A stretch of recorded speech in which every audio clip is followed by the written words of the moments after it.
When working in Unreal Engine, it can be quite convenient to manually trigger certain behavior directly on an actor in your scene. For example, this can be useful to debug certain parts of your code or to support the design process in general.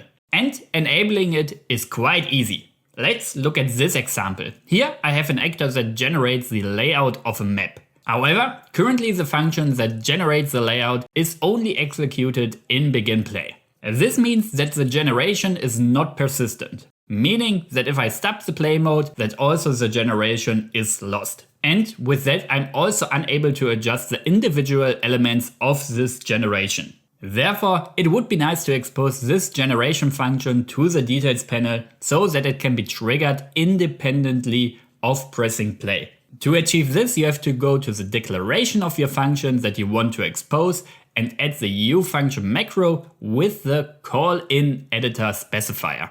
Now, after compiling, you will see that you can execute the function through a button in your details panel. In my case, I'm now able to generate the layout before pressing play and also adjust the individual elements.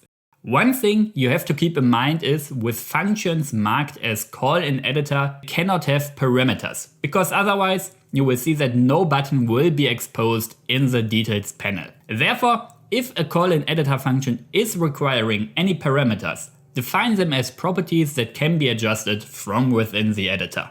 With that, you should be ready to create your own call-in editor functions. Like always, if you have any questions, feel free to leave them in the comments. Otherwise, don't forget to like and subscribe, and see you next time.